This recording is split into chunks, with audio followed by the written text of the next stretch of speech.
It was an ordinary weekend when Karen, the ever-persistent HOA president, decided to pay us an uninvited visit. We had recently moved to a secluded cabin nestled in the woods, far from the prying eyes of suburban rules and restrictions. We were finally free from the constant nitpicking of city living. Or so I thought. Karen had always been a problem in the neighborhood. She prided herself on knowing every little detail about everyone's property, from the height of the grass to the colors of the shutters. But she had no idea what she was getting into when she decided to bring her HOA authority to our doorstep. It started with a casual knock at the door. My wife, Emma, opened it, expecting maybe a neighbor or a delivery. But Karen barged in, clipboard in hand, with that air of superiority that always accompanied her. "I need to inspect your cabin," she said, her tone as if it were a given. "There have been complaints about the construction, and as the HOA president, it's my duty to ensure everything is up to code."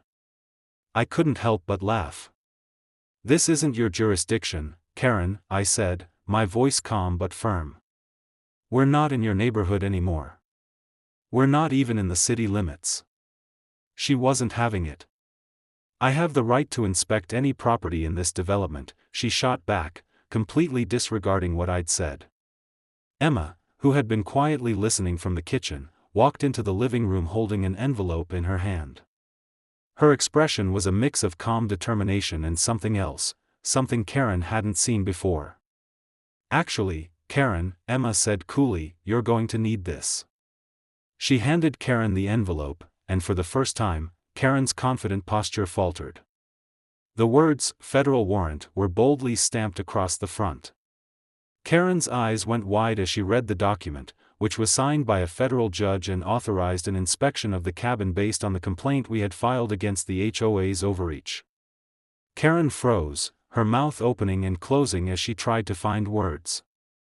You're suing the HOA?" she stammered.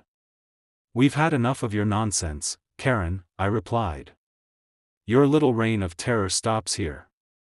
The tension in the room was palpable, and as Karen slowly backed out of the cabin, her pride completely deflated, I couldn't help but feel a sense of satisfaction. Emma and I had taken control of the situation. Karen's attempt to bully us had backfired, and now, she was the one who had to answer to the law.